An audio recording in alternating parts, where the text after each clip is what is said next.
Hi everyone, I am here today because TutorCarol contacted me on YouTube and asked if we could talk about brads for a moment and how to use them, how to alter them, and basically any other ideas that I had when using brads.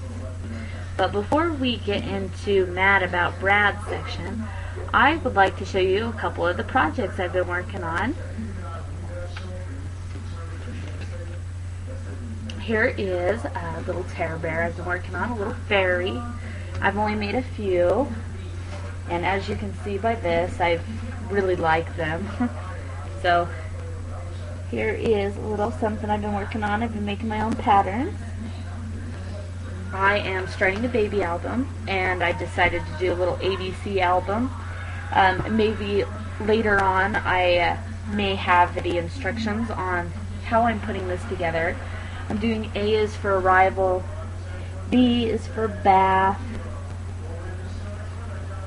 I go through the alphabet, and for each page I am going to have a short little poem. Here is my Z for getting your Z's.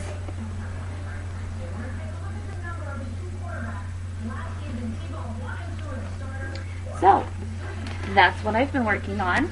Let me know if you would like me to show you some of the projects I am working on in the future before some of my videos. Now let's get on to the brads. There is many things you can do to alter your brads. One of the easiest way is to antique. You can do this by sanding your brad, which is a plain sheet of sanding paper. Personally, I bought this for just a few dollars at the Scrapbook Expo. I love it. It's a little container. It's got all types of filings in it. Works really well for your scrapbook stuff, and if you don't have one, I highly recommend it. This particular one was made by Precision Filing. It is out of a scrapbook store. And the next item that you can do is ink the edges after you have sanded it, and it'll distress it a little bit further. To do this, you may choose to do more of the earth tones, maybe the browns, the blacks, stuff like that if you're trying to get the antique look. Something else you can do is you can use markers, inks, acrylic paints, or anything else you can think of to change the color. You can use stickers, rub-ons, you can stamp them, add in embossing powders. But if you do use embossing powders, please make sure you wait until it's cooled off before you pick them up, because it gets pretty hot. And then make sure you're using a different tool to hold it down while you use the heat gun. You can use glitter. You can use some spray adhesive on the brad and attach a small piece of paper. Then use the same filing system and just file off the edges. But keep in mind, anytime you use the file on any of whatever you've added to the brad, it will give it more of a distressed look. Something else that's really fun to have is called an eye topper. It kind of looks like this. It almost looks like a crocodile. And what it will do is it'll allow you to use any fabric, pictures, pretty much anything you can think of to make a brad. You can see this kind of flower shape at the top. That's a punch you can buy. And when you punch the image off of your paper, your photo, whatever, you use this eye top machine and it smashes it over the brads. The brads are pretty pricey, so this is an item I use more on the rare occasion, but it is another option. Okay, so now I would like to talk about different tools you can use to attach your brads. One is a crocodile. Many of you have probably seen this. I use this when you're trying to set a brad that's very close to the edge.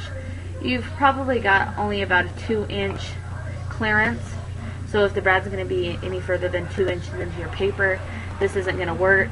If you haven't seen one, you can see that there is a little mechanism right here and here. Both are little hole punchers, and once you have punched the hole, use this, and you can turn them depending on the size of the brad, and you set the brad. Very handy. You don't need anything to protect your table, so that's nice to have. Another item you can get is a little hammer, and it has a little eyeletting setting tool.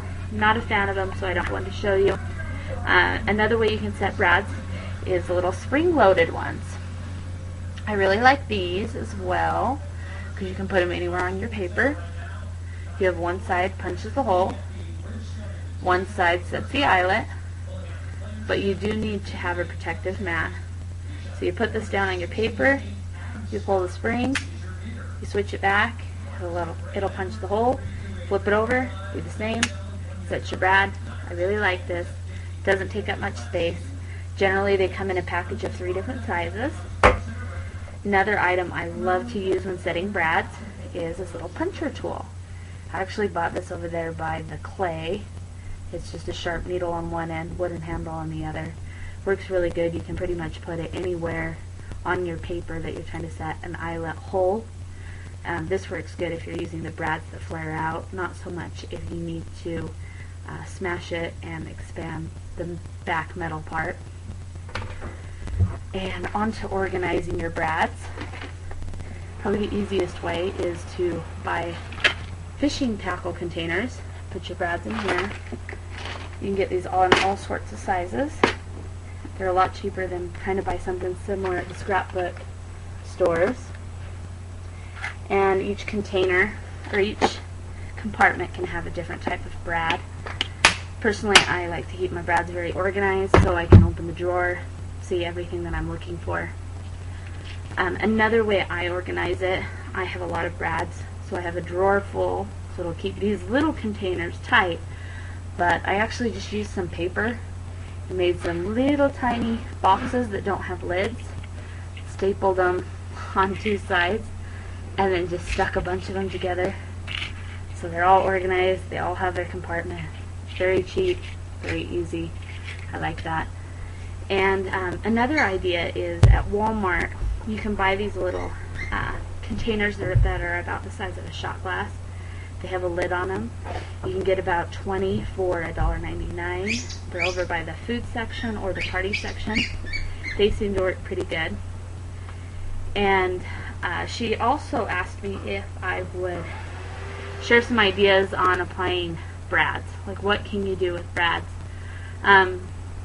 They're very versatile. I think they're great for applying vellum. A lot of times when you apply your vellum, you can see the tape, the glue, whatever you're using. Brads look very cute on the middle of flowers. You can apply small decorations.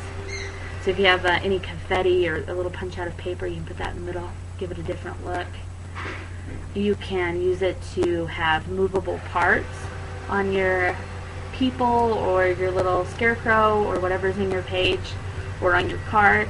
You can use them as bulletin points for journaling. You can use them to dot your I's and your J's, or even use a bunch of brads to spell out a whole entire word or just the first letter of a word. And you can use them to put in the corners of pictures. If you have a page that kind of has a bare spot and it's just missing something, a lot of times if you just put 3 brads, the magic number, 3 usually, you want to do odd numbers, put 3 brads kind of clumped together and it'll give it a more finished look. You can use the brads as eyes, belly buttons, buttons on shirts, rings. You can make it look like a stone. You can use as earrings on your embellishments or your stickers. You can use it to attach borders or to wrap fibers or ribbon or wire around the edge of a picture. You can use them as snowflakes or raindrops. And a couple of other ideas would be to use them as balloons, pumpkins, ladybug dots, sprinkles on a cupcake, pepperoni on a pizza, M&Ms. You can decorate a little Christmas tree on your page. Use it as tires on a little car, or you can use it as accessories on a snowbat. Once you start buying brads, you'll see they're very versatile. You can do a lot with them. You can always alter them, and I really like brads. So if anybody else has any more videos or information they'd like me to share, I'd be happy to do this, and I will do it as quickly as I can. But I will let you know I am due to have a baby in about 7 days, so if it takes me a long time to respond, you'll understand why. But I am happy to hear from you. Please leave contacts or comments for me, and I will speak with you soon. Thank you so much. See ya.